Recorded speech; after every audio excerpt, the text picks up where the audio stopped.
8 గంటల వరకు నొప్పుల నుండి ఉపశమనమిచ్చే కొత్త మై డాక్టర్ ప్యాచ్ ఇప్పుడు మై డాక్టర్ స్ప్రేతో ఉచితం. నమస్తే, వెల్కమ్ టు ఆర్టీవీ. ఆంధ్రప్రదేశ్లో టీడీపీ కూటమి సాధించిన విజయం, దానిపై జూనియర్ ఎన్టీఆర్ స్పందన, దీని గురించి మాట్లాడడానికి మనతో పాటు ప్రొడ్యూసర్ నటికుమార్ ఉన్నారు. మాట్లాడదాం. సార్ నమస్తే. నమస్తే సార్, ముందుగా జూనియర్ ఎన్టీఆర్ ట్వీట్ గురించి మాట్లాడుకోవాలి. బికాస్ ఎందుకంటే చాలా రోజుల తర్వాత ఆయన మళ్ళీ రియాక్ట్ అయ్యారు.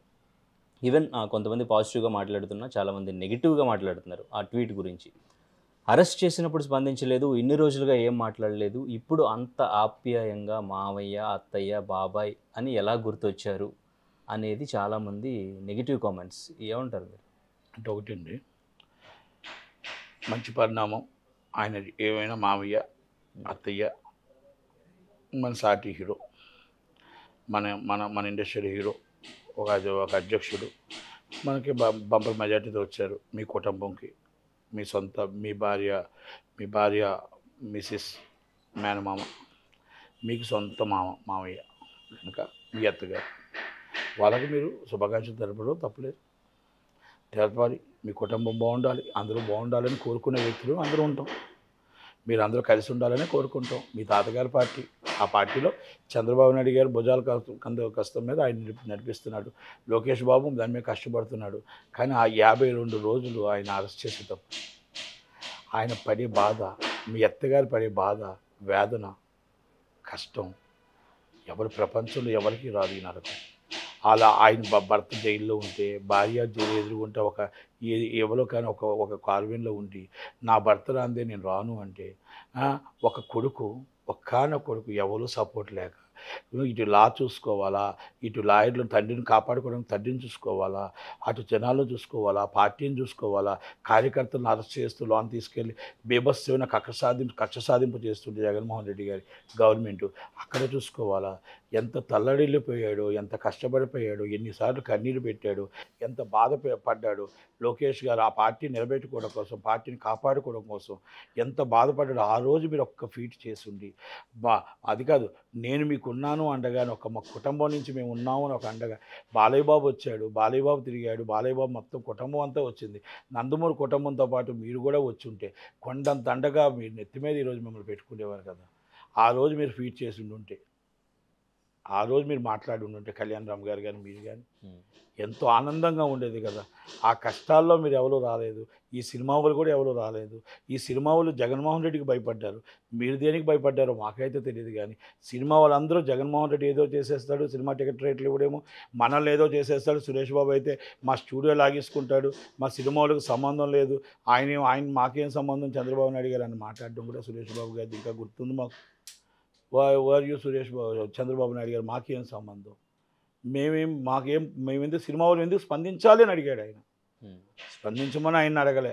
మిమ్మల్ని అభిమానించే వాళ్ళు రండి, అభిమానించే వాళ్ళు దగ్గరుండి ఆయన కొండంత అండ మీరు ఒక ఫీట్ చేసి, ఒక అమ్మ మేము ఉన్నాం, అక్క మేము ఉన్నాం, చంద్రన్న మేము ఉన్నాం అని అంటే ఒక్క మాట అంటే, ఆ మాటకి ఒక భరోసా అంతే తప్ప రాష్ట్ర దేశ ప్రజలందరూ ఆయనకి ఉన్నారు.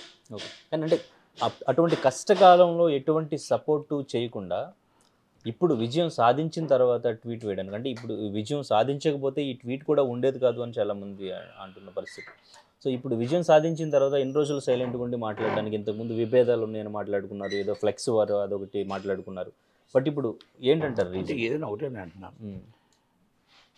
ఆ రోజు మాట్లాడిన జూనియర్ ఎన్టీఆర్ గారు అంటే నాకు బాగా ఇష్టం, నాకు బాగా కావాల్సిన వ్యక్తి, నందమూరి ఫ్యామిలీ అంటే కూడా నాకు మంచిగా కావాల్సిన వ్యక్తి. నేను ఒకటే చెప్తున్నా, మీరు ఈ రోజుకైనా వచ్చి ఫీట్ చేశారు, సంతోషం.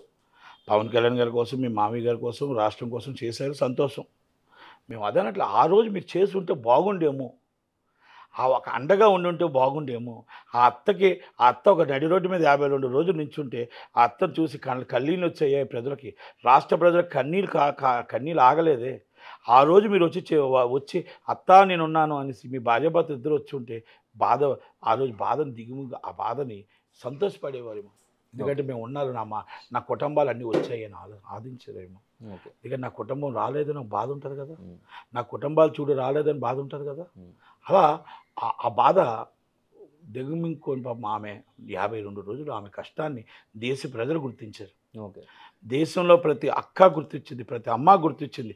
ఆ తల్లి పడ్డ బాధ, ఆ తల్లి పడ్డ వేదన ప్రతి ఒక్కరు గుర్తించారు. అందుకే ఇంత మెజార్టీ అది కాదు ఆయన పెట్టిన బాధ. 52 రోజులు ఆ జైల్లో, ఒక సాధారణమైన జైల్లో ప్రజల పక్షాన ఉన్న వ్యక్తి, ప్రజల కోసం పోరాడవలసిన వ్యక్తి, 75 సంవత్సరాల వయసు గల వ్యక్తిని 72 గంటలు ఆయన తిప్పి తిప్పి తిప్పి తీసుకొచ్చి ఆయన రిమైండ్ చేసి, ఆయనకే తెలియదు రిమైండ్ అవుతాడని, ఆయనకే తెలియదు అరెస్ట్ అవుతాడు. నేను ఎందుకు తప్పు చేశాను, నేను ఎందుకు అవ్వాలి అరెస్ట్ అనుకున్నాడు. కానీ ఇంత కుళ్ళి కుతంత్రాలు ఉంటాయని ఎవరు ఊహించలేదు. ఆ కుళ్ళి కుతంత్రాలతో తీసుకెళ్ళి లోన్ వేసేస్తే ఆయన దాన్ని చూసి జీర్ణించుకోలేక, ఏంటిది అసలు నేనేం తప్పు చేశానని, ఈరోజు నా పిల్లలు, నా భార్య బయట ఉన్నటువంటి నా కొడుకు చూస్తే ఎక్కడో ఢిల్లీలో అక్కడ ఆ లాయర్ల చుట్టూ అక్కడ నించొని, ఆఫీసుల చుట్టూ నించొని, మా నాన్న కాపాడండి, ఇదిగో ఈ విధంగా మా నాన్న తప్పు చేయలేదు, మా నాన్న తప్పు చేయలేదు, ఇక్కడ కార్యకర్తలు కాపాడండి, కార్యకర్తలను అడ్వకేట్ పెట్టి దేశ మొత్తం పార్టీని చిత్తాభేదం చేసేద్దామంటే పార్టీని కాపాడి ఎక్కడ పడితే అక్కడ అవసరస్తులు చేస్తుంటే ఒక్క చేత్తో మొత్తం లోకేష్ గారు ఇలా పార్టీని కాపాడుకుంటూ, పార్టీ నిలబెట్టుకుంటూ, తండ్రిని జైలు నుంచి విడిపించడానికి తల్లిని ఓదారుస్తూ వచ్చారు. ఆ రోజు ఆ లోకేష్ గారికి మీరు ఓదార్చుండే, ఆ రోజు మీరు ఆ లోకేష్ గారికి మీరు వెళ్ళి ఈ భరోసా ఇచ్చుంటే, ఈరోజు శుభాకాంక్షలు చెప్పినట్టు ఆ రోజు భరోసా మేమున్నాం అని ఒక్క ఫీట్ చేసుంటే ఎంత బాగుండేది అనేది మా అందరికీ, చాలామందికి, నాలాగే చాలామందికి బాధగా ఉంది. ఈరోజు ఇప్పటికైనా మీ విజ్ఞతకు వదిలేస్తున్నాం, అది మీ ఇష్టం. అది ఇప్పుడు అల్లు అర్జున్ గారు శిల్పారావు గారు భార్య చెప్పింది, వాళ్ళ భార్య క్లాస్మేట్ అని చెప్పేసి వెళ్ళారు, అది ఆయన విజ్ఞతకు వదిలేస్తున్నాం, ఆయన ఇష్టం అది. ఎందుకంటే it's family members, very important members. Very tough fight is Andhra Pradesh, very near by is very tough fight. And రాష్ట్రం ఒక రాక్షస పాలన చేతిలో ఉంది. ఆ రాక్షస పాలన నుంచి కాపాడాలని పోరాడుతున్న వాళ్ళందరికీ మనం అందరం, మన ఫ్యామిలీ మెంబర్సే మనం హ్యాండ్ ఇచ్చి, మన ఫ్యామిలీ మెంబర్సే మనం బాధపడుతూ ఉంటే అది ఎంత బాధ అనిపిస్తుంటుంది. ఎంత బాధ అనిపించుంటుందో పవన్ కళ్యాణ్ గారికి కానీ, ఎంత బాధ అనిపించుంటుందో చంద్రబాబు నాయుడు గారికి కానీ, లోకేష్ గారికి కానీ ఎంత బాధ అనిపించుంటుంది. ఎస్, మా ఫ్యామిలీ మెంబర్సే మాకు సపోర్ట్ లేకపోతే, మా ఫ్యామిలీ మెంబర్సే మాకు, అల్లు అర్జున్ గారు ఏంటి మా అవతరగాసి వెళ్ళి మా సపోర్ట్ చేయడం వల్ల ఎస్ ఫ్యామిలీలోని విభేదాలు ఉన్నాయని జనాలు అనుకుంటారా? ఏంటి ఇది, మేము ఇది ప్రజల కోసం కష్టపడుతున్నాం కదా, మా కోసం కాదు కదా, 100 కోట్ల సినిమాలు వదిలేసి నేను వచ్చి కూర్చొని కష్టపడుతూ ఉంటే నా ఇష్టం, నా ఇంట్లో ఫ్యామిలీ మెంబర్స్ నా సొంతోలే ఈ విధంగా చేస్తారా అని ఒక మనసు ఎంత బాధ అనిపించి ఉంటుంది, ఎంత కష్టం అనిపించి ఉంటుంది. ఒక్కసారి ఇది అర్థం చేసుకోవాలి. అంటే నేనేమంటే వాళ్ళ విజ్ఞతకు వదిలేస్తున్నా, ఇది అర్థం చేసుకోవాలి. అంత తప్ప నేను ఇది సినిమాలకి ఎట్టి పరిస్థితుల్లో, సినిమాలకి రాజకీయం వేరు, సినిమాలు వేరు. సినిమాల మీద ఈ ప్రభావం పడకూడదు, సినిమాల మీద ఈ ప్రభావం రాకూడదు. సినిమాలకి రాజకీయాలకి చాలా దూరం ఉంది. పవన్ కళ్యాణ్ గారు ఎన్నోసార్లు చెప్తుంటారు, చంద్రబాబు నాయుడు గారు చెప్తుంటారు, రాజకీయం వేరు, సినిమా ఫీల్డ్ వేరు. సినిమా ఫీల్డ్లో సినిమా వస్తే మీకు ఇష్టం ఉంటే సినిమా చూడండి, ఇష్టం లేకపోతే మానేయండి. మీ ట్రోలింగ్లు చేయడాలు, సినిమాని మాత్రం ఇబ్బంది పెట్టడాలు ఎప్పుడు చేయకూడదు. ఎందుకంటే రాజకీయం అనేది వాళ్ళ ఇష్టం అనేది, వాళ్ళు ఇంకో పార్టీని ఎత్తుక్కుంటారు. సినిమా అభిమానం అనేది డిఫరెంట్. ఓకే, కనుక సినిమాకి దీనికి సంబంధం లేదు. Right sir. అంటే ఇన్ని రోజులు ఫ్యామిలీ మధ్య విభేదాలు ఉన్నాయి, సో వీళ్ళు దూరం పెడుతున్నారా లేదంటే వాళ్ళు దూరంగానే ఉంటున్నారా అని డిస్కషన్ జరిగింది. మరి ఇప్పుడు ఈ ట్వీట్ తర్వాత సో వాళ్ళు ఇప్పుడు చంద్రబాబు నాయుడు గారు కానీ బాలకృష్ణ గారు కానీ వాళ్ళు ఎలా రిసీవ్ చేసుకుంటారు? ఛాన్సెస్ ఏమైనా ఉంటాయా? లేదంటే టీడీపీలో ఏమైనా వర్క్ చేసే? ఇవాళ 4 గంటలకి ఎన్డీఏ మీటింగు, మళ్ళీ 9 గంటలకు ప్రమాణ స్వీకారం, మళ్ళీ సిఎస్లు, ఇంకా గవర్నమెంట్ ఏర్పాట్లు ఇవన్నీ ఉంటారు. ఎవరికాలు బిజీగా ఉంటారు. అంటే ఆఫ్టర్ ప్రమాణ స్వీకారం తర్వాత ఎలా రియాక్ట్ అవుతారని చూద్దాం. కానీ ఇప్పుడు వ్యక్తిగతంగా చాలా బిజీగా ఉంటారు. ఎందుకంటే ఆయన ఆల్రెడీ ఢిల్లీలో ఉన్నాడు, వెరీ బిజీగా ఉంటారు. లోకేష్ గారు చాలా బిజీగా ఉన్నారు, లోకేష్ గారు ఏర్పాట్లలో ఉన్నారు. ఎవరికారు పవన్ కళ్యాణ్ గారు ఆల్రెడీ ఎన్డీఏ గవర్నమెంట్లో ఉన్నారు. కనుక ఓకే, అందరితో పాటు ఆయన అందరితో పాటు ఫీట్ చేశాడంటే అందరూ ఫీట్ చేశారు. ప్రపంచంలో చాలామంది ఫీట్ చేశారు ఆయనకి, అందరితో పాటు చేశారు. మరిన్ని వీడియోస్ కోసం ఛానల్ ని సబ్స్క్రైబ్ చేయండి, లేటెస్ట్ అప్డేట్స్ కోసం వాట్సాప్ ఛానల్ ని ఫాలో చేయండి, అండ్ లింక్ డిస్క్రిప్షన్ లో ఉంది.